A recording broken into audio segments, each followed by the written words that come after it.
Bem-vindos, mais uma quinta-feira no nosso Fé, Amor e Caridade, chovendo lá fora, um clima agradável, mas o banquete está aqui dentro, e é uma alegria para a gente participar desse banquete. Felizes somos nós estarmos aqui. Então vamos deixar as preocupações de lado, abrir as janelas da alma e aproveitar este momento tão importante. Vamos fazer a leitura da mensagem. O Rafael vai ler para a gente. Boa noite. Amado, não sigas o mal, mas o bem. Quem faz o bem é de Deus, mas quem faz o mal não conquista Deus. Terceiro João, capítulo 1, versículo 11. Obrigado.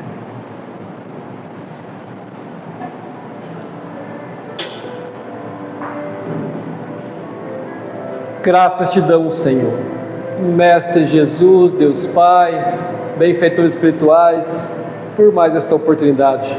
Rogamos as suas bênçãos, Senhor, a envolver-nos a todos aqui presentes, a envolver nosso irmão Tony, trazer aí o suporte, um vale necessário. Abençoa nossos irmãos ausentes que não puderam vir nesta noite. Fica conosco, Senhor. Pai nosso que estás no céu, santificado seja o vosso nome. Venha a nós o vosso reino, seja feita a vossa vontade, assim na terra como no céu. O pão nosso de cada dia nos dai hoje. Perdoa, Pai, as nossas ofensas, assim como nós perdoamos aqueles que nos têm ofendido. E não nos deixeis, Senhor, entregues a tantas tentações. Livra-nos de todo mal, pois teu é o reino, o poder e a glória para todo sempre. Que assim seja, graças a Deus. Paulo, mais uma vez,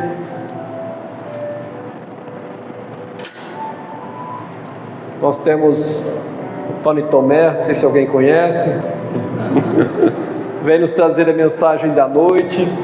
Vamos aproveitar, fique à vontade, Tony.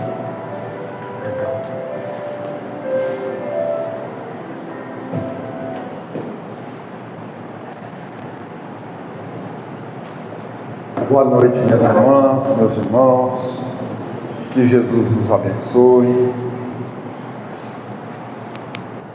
Eu, outro dia, fui convidado a tecer algumas palavras para um batizado de um filho de uma sobrinha.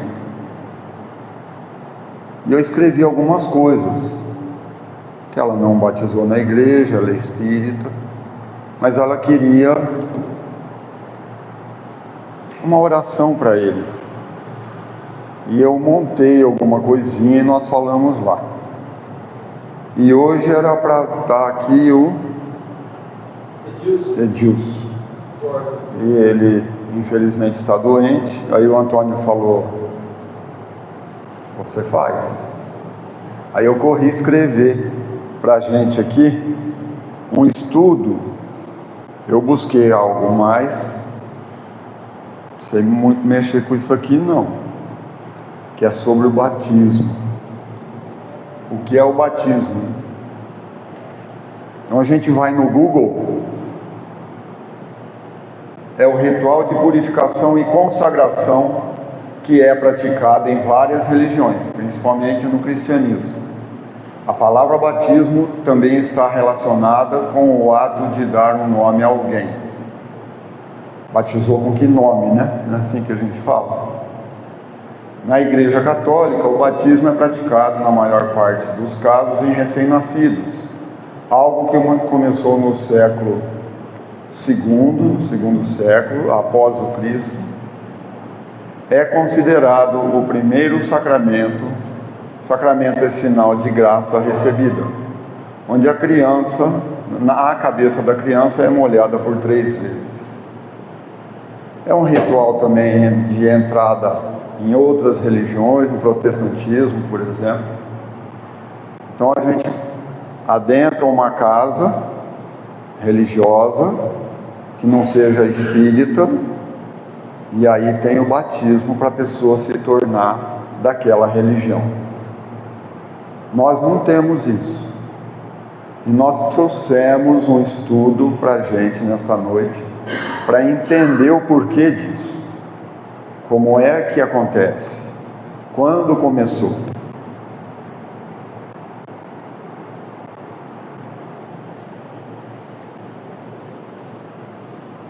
O batismo de Jesus está em Mateus capítulo 3, versículos 13 a 17. Então Jesus veio da Galiléia ao Jordão. Aqui está para ser batizado, mas eu ouvi num estudo que ele caminhava e chegou até o rio. E João Batista, aquele que tem a voz que clama no deserto, era o João, o primo dele, o Batista, e ele estava batizando. E Jesus chega, porque no entendimento deles, dos judeus, o batismo é a imersão na água para a purificação. Nós vamos ver até mais adiante exatamente o que os judeus falam.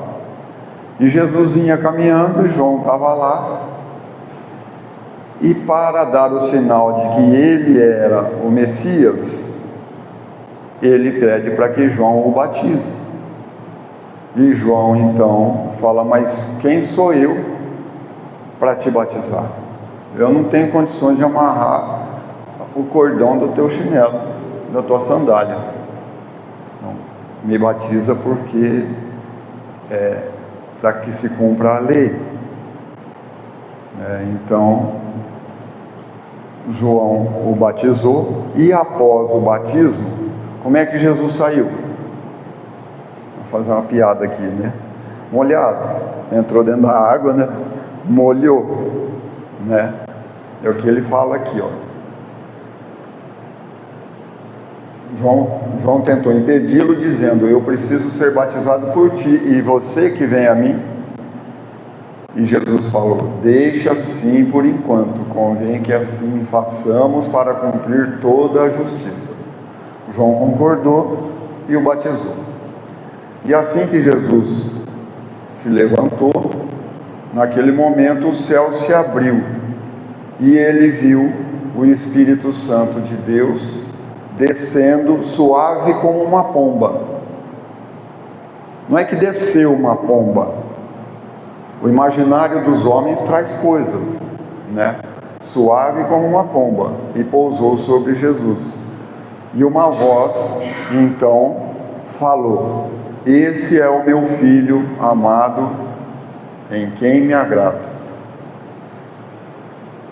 Como é que o céu pode se abrir? Vamos imaginar aqui. O que é que está na nossa cabeça? Houve o batismo de Jesus, e aí o céu se abriu. O que vocês acham que aconteceu? O campo da visão espiritual de João se ampliou.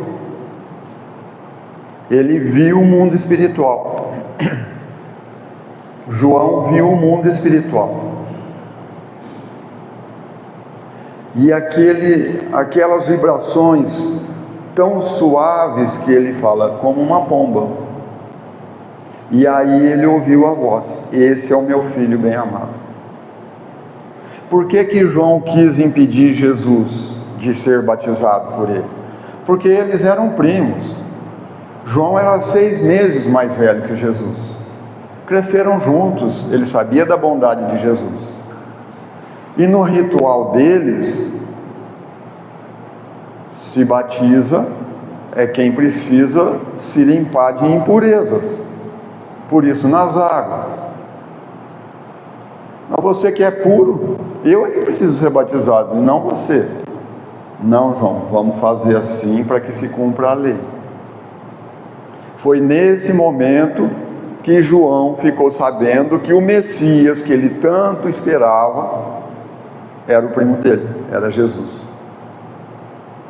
Foi aí que despertou para João Batista a importância do primo dele na face da terra.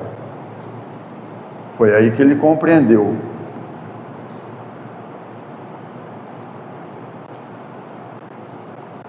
E Jesus? Nós somos cristãos. Jesus é cristão?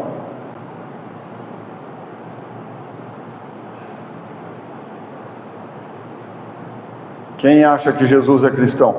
Faz assim. Quem acha que não é, faz assim, por favor. Vocês têm medo de falar? Jesus é cristão? Jesus é judeu, Jesus não é cristão. Cristãos somos nós. Ele pregou a doutrina do amor. E os seguidores dele, após o desencarne dele,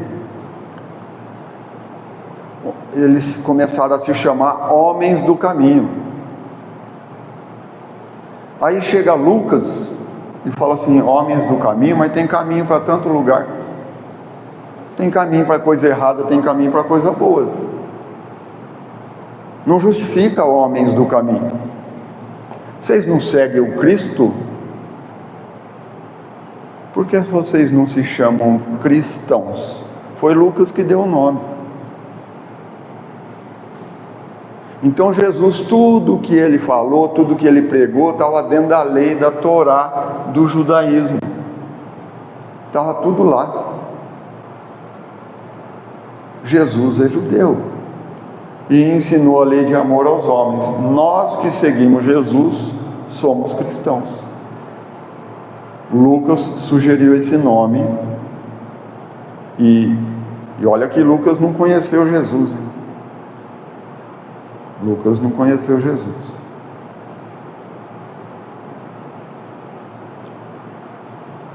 Onde nasceu o ritual do batismo? Nasceu lá com Noé. No livro de Gênesis, o Antônio até falou para mim, você escreve grande. Eu achei que estava grande, né? Mas aí não dá para vocês lerem, né? No livro de Gênesis conta a história de Noé, que foram 40 dias e 40 noites para que o mundo pudesse se purificar. Foi aí que nasceu o simbolismo da água como parte da purificação da humanidade. Aquilo representa nós. Não é a água que lava? Não é assim? É a água que lava. Então foram 40 dias e 40 noites de chuva. Só que se diz que foi na terra inteira, né? E uma vez veio um senhor de São Paulo aqui, há um tempo atrás, mas simples demais da conta. Eu fiquei encantado com a fala dele. E ele falou assim, foi numa região que teve a inundação, que teve o caso do Noé, que pegou os animais dele e subiu na barca. Alguém pode me falar, ele concluiu assim, alguém pode me falar para onde foi aquela água toda? Se era a terra inteira que estava envolta em água? Foi a região. E ele pegou os animais dele, a cabra, etc., que ele tinha, que era para a mantença dele, pôs no barco. E nós falamos que pegou um casal de cada espécie da humanidade, da terra inteira. É possível isso? O Espiritismo nos ensina a ter um raciocínio lógico das coisas. E não ir acreditando por acreditar. Então eu estou trazendo para nós aqui algo, nesta noite, para a gente despertar para estudo. Não vamos conseguir encerrar o assunto, e nem muito menos é essa a nossa pretensão, mas trazer alguns pontos para a nossa reflexão. Então, lá na Gênese, na Torá dos judeus, está lá assim, os ciclos de 40 e o ciclo preparatório antecedente a uma missão, que é uma expiação ou prova. É um ciclo, esses 40 dias representa, ampliando aí, 40 como é que é? 40 semanas. 40 semanas. Que é o da gestação. Porque a água que purifica é o líquido amniótico, quando a gente reencarna. Então foi dessa forma aqui, ó. Isso aqui tudo é simbólico. Dessa forma nasce a tradição do povo judeu, do banho de imersão. Ainda hoje, nas sinagogas, existem poços de imersão, que é um ritual onde, ao adentrar para orar, toma-se banho e após isso vão para as orações. Como se a gente tivesse aqui uma banheira e todos nós aqui, antes de estarmos aqui, tivéssemos tomado um banho para estarmos aqui orando agora. E isso acontece com os judeus até hoje. Nas grandes sinagogas, porque não é barato fazer uma banheira também, né? Ou várias banheiras, né? O pessoal entra, é um ritual. E eu vi isso com aquele moço que é de família judia, que estudou em Israel por 3 anos para ser rabino e se tornou espírita, porque ele ouve, ele vê. Ele achava que isso era normal para todo mundo. Ele fala que até hoje lá, levantava às 6 da manhã, ia para a sinagoga, tomava banho e ia para a oração. Então é interessante a gente saber disso, da onde vem isso aqui. Então, na tradição judia, após o banho de imersão, a pessoa se levanta purificada e preparada para servir a Deus.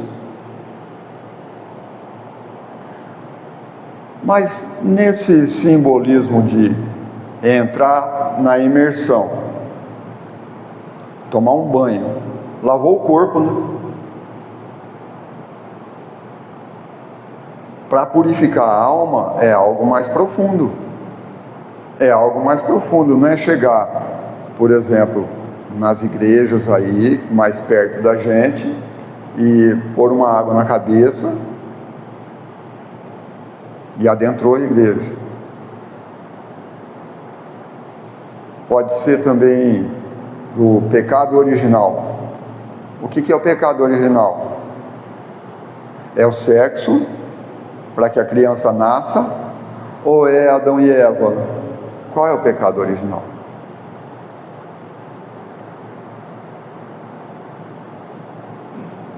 Eu, quando era pequeno, ouvi dizer que o pecado original era o casal fazer sexo para a criança nascer, mas isso é uma bênção, não é pecado. Porque o fruto do amor de um casal é o filho que nasce. Nós, pais, somos representantes de Deus para a educação da criança, para progredir. Então não há pecado nisso. E o que é pecado? Errar o alvo. A tradução de pecado é errar o alvo. E nós ficamos assim, cheios de preocupações, porque eu estou pecando, fazendo alguma coisa errada. Qual que é o alvo? É fazer certo, então estou errando. Estou fazendo algo de errado, eu estou errando. Eu estou saindo do alvo. Então a origem do batismo está nessas tradições do povo judeu. É daí que vem o batismo. E a Igreja Católica, a Igreja de Roma, após 2 séculos da vinda de Jesus, é que assumiu o batismo para que se adentre a igreja. Mas na realidade, se a gente for ver, uma criancinha, um bebezinho, ele pode muitas vezes não ser de não querer seguir a igreja dos pais, por exemplo, a católica. Eu venho de família católica. E o Espiritismo trouxe resposta para mim. Eu fui batizado lá. Meus filhos não foram batizados. Teve um amigo aqui, católico, quando eles eram crianças, mas você não vai batizar? Eu falei, não. E se morrer pagão? Eu falei, o que tem? Ele levou um susto e não me deu a resposta. A preocupação que a gente cria na cabeça por não se aprofundar e ver o porquê das coisas, a origem das coisas. E eu cheguei aqui no Espiritismo, nos estudos, se não me engano com o Luiz Carlos, a gente estudava bastante aqui. Batismo é o do sofrimento. Batismo é a aprovação. E agora mesmo nós vimos. Expiação e prova, está aqui. O ciclo de 40 semanas. Para vir para expiação e prova, que é a reencarnação.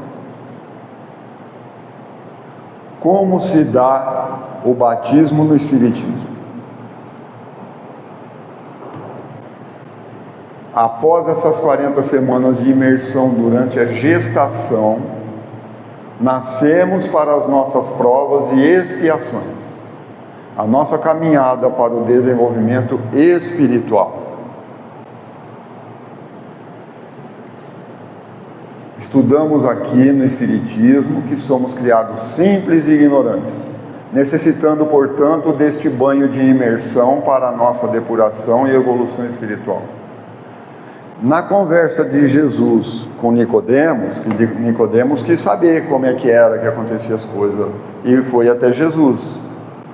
E aí Jesus fala para ele assim: em verdade te digo, se um homem não renascer da água e do Espírito, não poderá entrar no reino de Deus. João capítulo 3, versículos de 1 a 12. Foi João que registrou a conversa de Nicodemos com Jesus. Então o verdadeiro batismo é essa imersão que nós precisamos, todos nós, independente de religião, de credo. Todo mundo que nasce já está batizado no líquido amniótico dentro do útero da mãe. Nós precisamos de passar por esse túnel. Não é um túnel? A gente entra num túnel e chega na Terra. O desencarnado entra num túnel, 9 meses lunares, né? É o maior intercâmbio espiritual que existe. Nós falamos de reunião mediúnica, intercâmbio espiritual da criança com a mãe. De repente ele está com vontade de comer uma fruta que não tem naquela época. O marido se vê doido, tem que arrumar.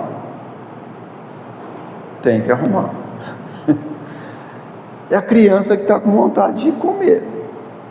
E a mãe sente. A mãe sente, porque é uma outra consciência que habita o seu ventre e ela sente. E a criança também registra os sentimentos, as alegrias da mãe, a harmonia no lar. Por isso a importância de a gente ter harmonia no lar, do casal junto com os filhos. Existem alguns casos em que leva a criança no médico, o médico fala assim: como é que está em casa? Em casa nós estamos discutindo. Então, para de discutir que a criança sara. Isso tudo está em nós, está no nosso dia a dia.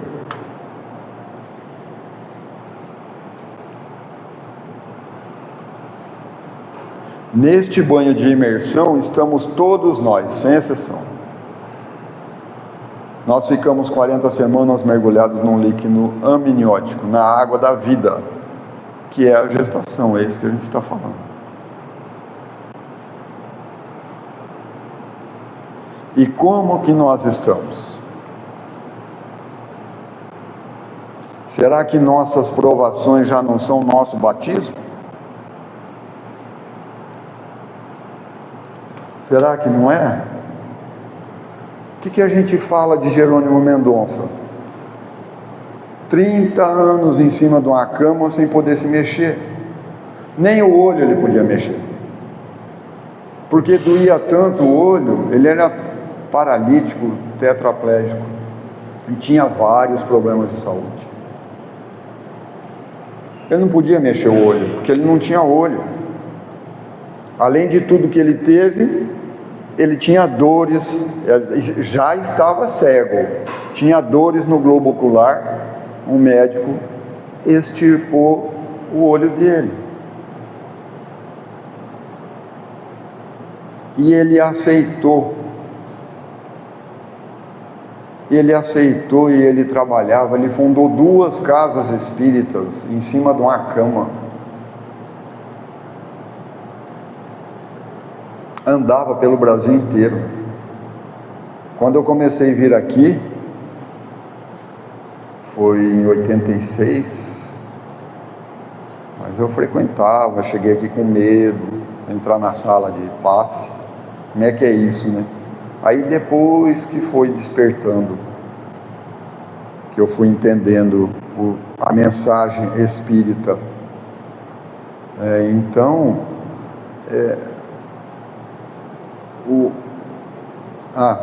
Por que eu falei isso?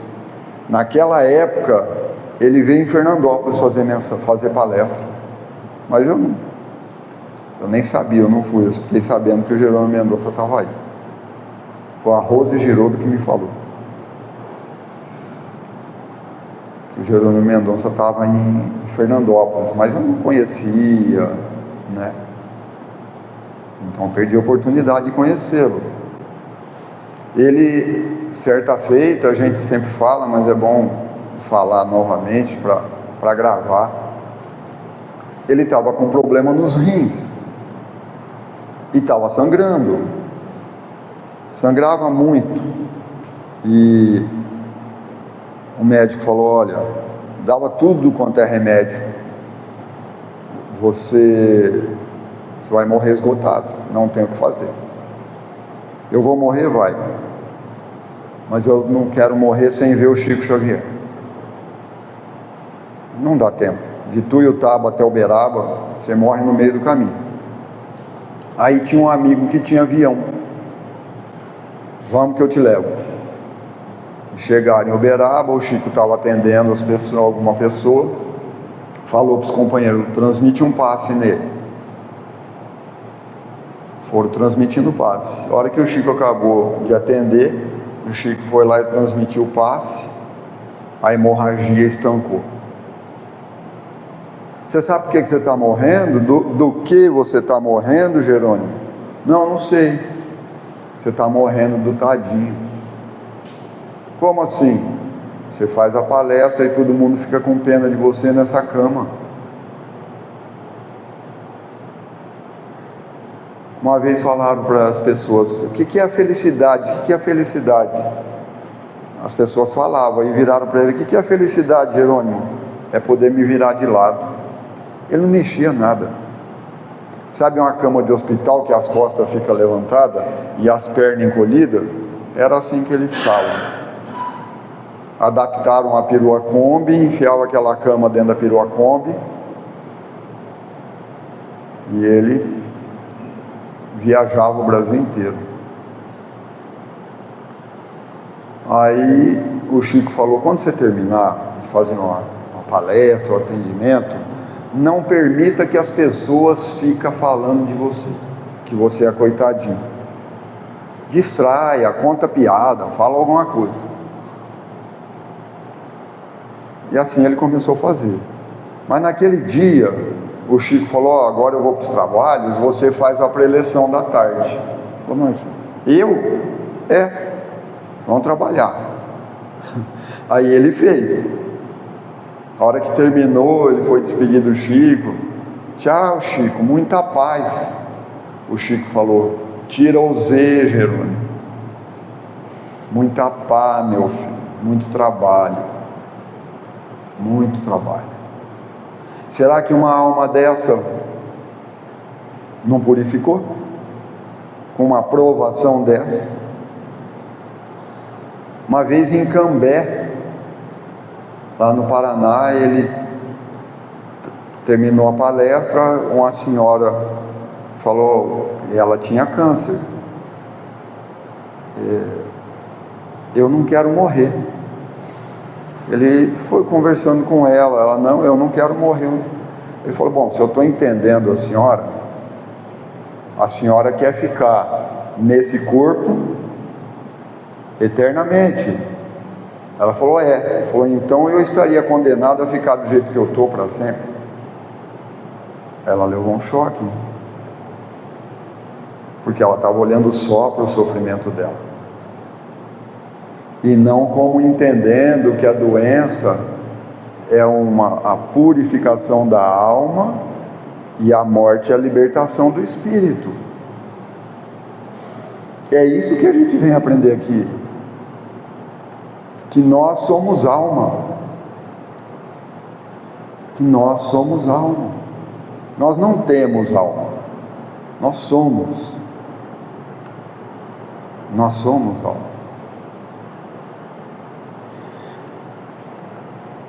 Eu esqueci de colocar, mas é interessante aqui, no livro Consolador, falando ainda sobre o batismo.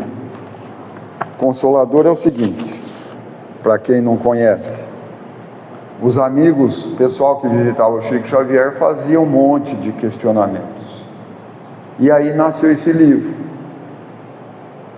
Indagaram, Emmanuel respondeu, e o nome do livro é O Consolador. É Emmanuel respondendo as perguntas de vários corações. A pergunta 298 é a seguinte: considerando que as religiões invocam o Evangelho de Mateus para justificar a necessidade do batismo em seus característicos cerimoniais, como deverá proceder o espiritista em face deste assunto? Aí Emmanuel responde: os espiritistas sinceros, na sagrada missão de paternidade, devem compreender que o batismo, aludido no Evangelho, é o da invocação das bênçãos divinas, para quantos a ele se reúnem no Instituto Santificado da Família. Vou repetir aqui para a gente refletir.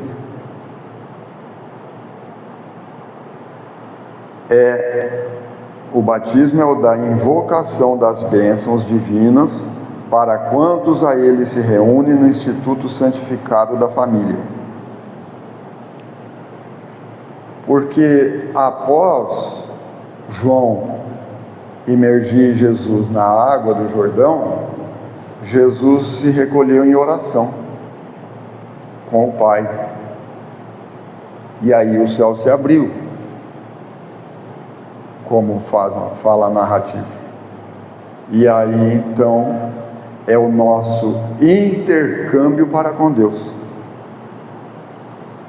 É o compromisso divino. O compromisso divino deve ser continuado por toda a vida, na renúncia e no sacrifício em favor da perfeita cristianização dos filhos, no apostolado do trabalho e da dedicação. Então, às vezes a gente chega na casa espírita e não entende. E esse é um tema que não é fácil, e a gente não trabalha ele. Faz quantos anos que nós estamos aqui e não fala sobre o batismo? Você lembra? Já ouviu falar? Se não me engano, eu já ouvi falar uma vez, mas não lembro também, não tenho certeza. Mas é isso, nós precisamos buscar a fonte. E eu pus batismo Álvaro Mordecai, apareceu ele lá, 5 minutinhos. Foi de onde eu tirei um monte de coisa aí falando do judaísmo, porque ele é judeu, 3 anos para se formar em rabino, estudou lá em Israel. Ele é uma sumidade nas leis divinas, dos escritos sagrados, com traduções fiéis, traduções boas, porque nós temos que tomar cuidado com as traduções. Nós precisamos tomar cuidado com isso. Buscar fonte segura. Se a gente quer a verdade, precisamos buscar fonte segura. Então, nós pegamos os nossos lares, de nós que estamos aqui. Como é que nós estamos? De repente aparece uma doença, uma dificuldade, e a gente vai se purificando através disso.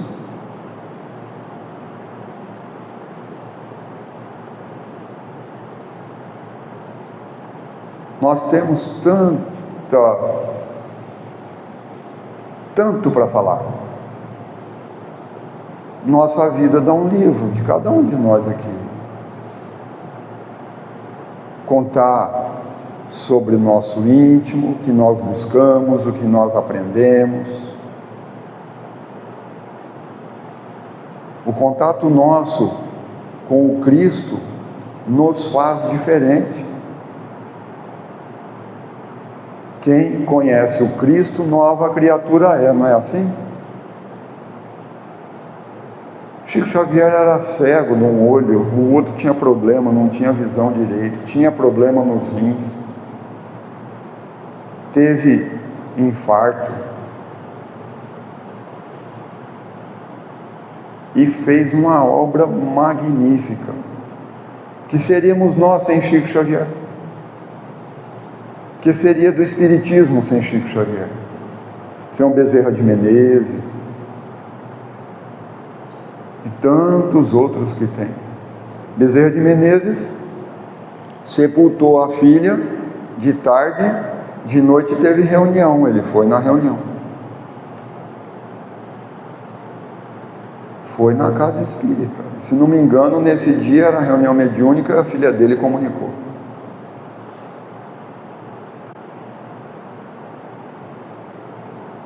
Outra oportunidade, que ele teve vários filhos, não sei se é a mesma criança. A criança ardendo em febre, alguém pediu socorro. A mulher dele consentiu, ele foi e atendeu o socorro. Quando ele voltou, a menina dele tinha sarado.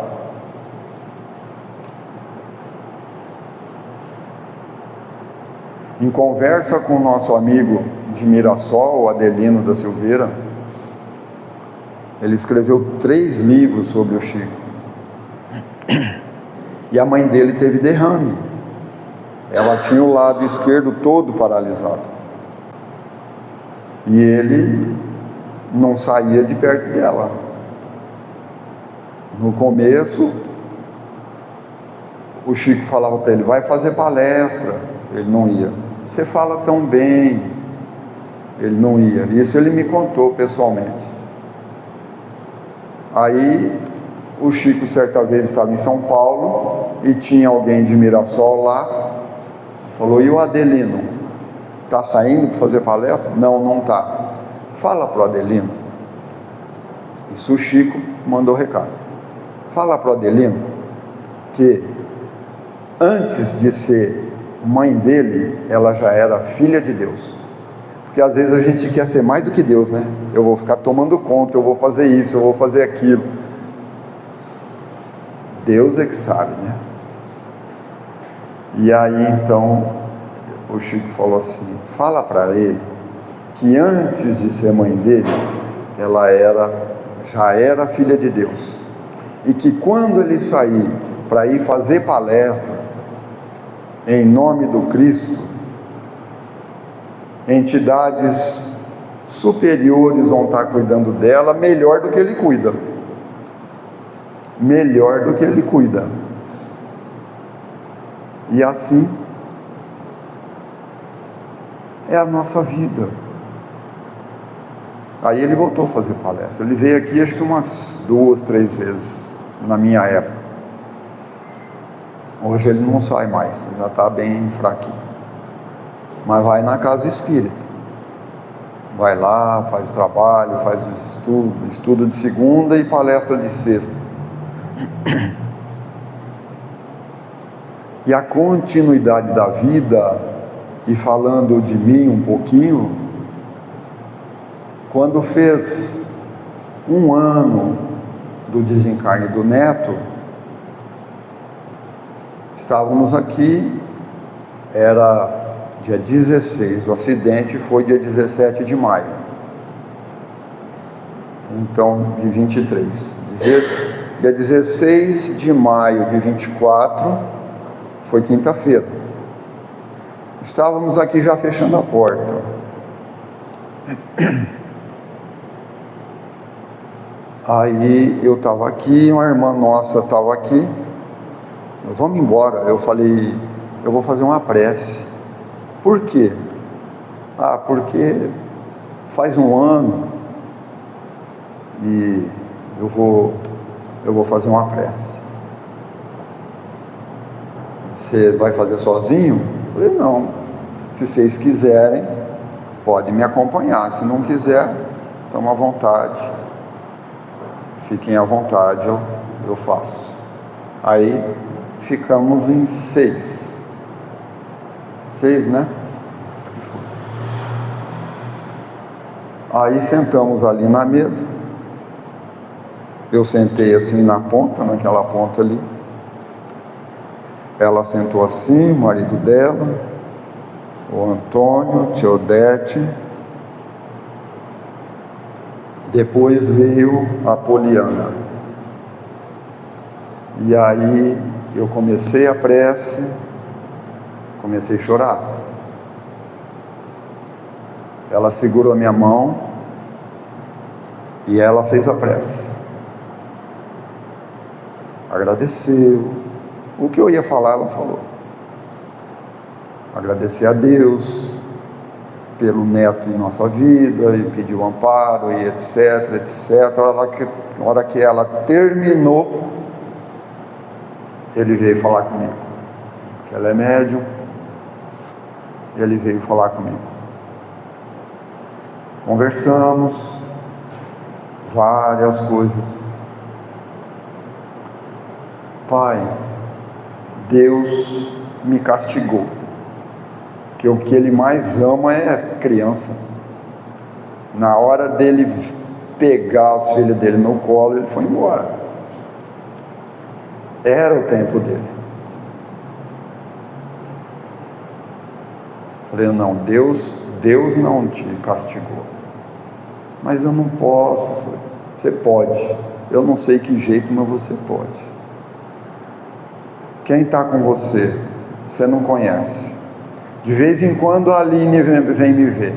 A Aline é uma sobrinha minha, da idade dele, que de acidente de carro desencarnou também. Já aos 10 para 11 anos já. Foi mais, né? Foi 2013. E ela era assim com ele. De vez em quando ela vem me ver. Mas hoje os enfermeiros estão comigo. E a Poliana falou que estava a coisa mais linda, aqueles enfermeiros em volta. E aí eu falei, você segue eles. Eu falei, como é que tá? Porque ele machucou muito no acidente, né? E o Luiz Carlos, ele teve um socorro lá no começo. O Luiz Carlos falou para mim, ele está quites com a lei. Por que eu estou falando isso? Porque é o batismo. Então nós temos a graça de ter esse intercâmbio. O Luiz Carlos contou para mim como é que foi o socorro lá. A equipe espiritual do Fé, Amor e Caridade levou ele, porque uma reunião mediúnica durante o dia, e ele foi socorrido. Aí o Luiz Carlos falou, ele vai passar por muitas cirurgias. Talvez a gente não tenha se atentado.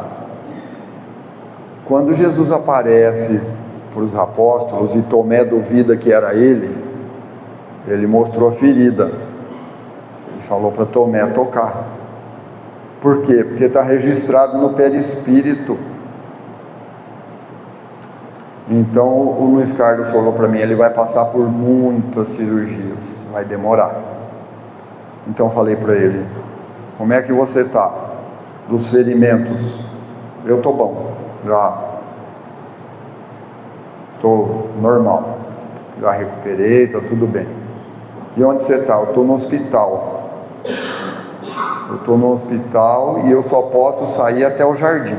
Eu não posso sair mais, mas eu sou turrão, você sabe que eu sou turrão, né? Isso quer dizer que de vez em quando ele sai de lá. Eu já vi minhas netas, né? Um dia a Antonella estava abanando a mão, eu estava até filmando, eu filmei. Estava eu e ela numa sala, ela estava assim. Falei, o que foi? Nem sabe falar. Papá. Falei, nossa. E a gente fica meio passado, né? Numa outra oportunidade, a Duda também teve a felicidade de filmar. A Antonella dormindo, a Micaela acordada. Não dormia, agitada. Ela pegou uma foto do neto e pôs para ela. Ela sentou, pôs a foto no colo, começou a rir, beijava a foto, pôs a foto de lado e dormiu. Então nós temos a felicidade de termos o Evangelho segundo o Espiritismo, que nos traz resposta para tudo. Nos traz resposta.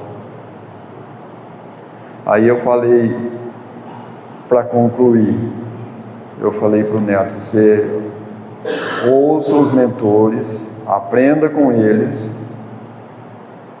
e você vai, eu não sei de que maneira, você vai poder pegar suas filhas e para você ficar bem. Isso foi dia 16 de maio. Dia 6 de junho, a deusa Samu veio fazer palestra aqui, vocês lembram? E a casa estava lotada. A Terezinha Primo veio também. Dali uma semana a Terezinha mandou uma mensagem para mim. Falou, Tony, aquele dia estava cheio de gente. E uma voz vinha e falava para mim, fala para o meu pai que eu estou aprendendo o que é amar e que eu o amo. Veja bem, dia 16 de maio, nós conversamos aqui. Dia 6 de junho, ele já estava com algo novo para me falar. De lá para cá, eu sei que eu sonho que eu encontro, mas eu não lembro. Então, o que eu quero dizer com isso? É o batismo. São as nossas provações, é a purificação da alma para a ascensão divina, para encontro com Deus, para quitar os nossos débitos. Graças a Deus que a gente tem o esquecimento do passado. Graças a Deus que nós temos esquecimento. Porque senão a gente ia ficar doido. Por exemplo, nem vocês iam aceitar me ver ou falar ou ter amizade comigo. Ou eu ia morrer de vergonha. O esquecimento do passado é uma bênção. É um véu que Deus coloca, que a gente vem para acertar. Passa pelo batismo da água da gestação. Então é por isso que o Espiritismo não tem o simbolismo do batismo. Porque é a nossa aprovação, é a nossa ascensão para Deus através das nossas provações, através da nossa purificação. Era isso que eu estava pensando em trazer e trouxe para a gente refletir sobre o batismo, para estudarmos. O Espiritismo está aí para a gente estudar. Que Jesus nos abençoe.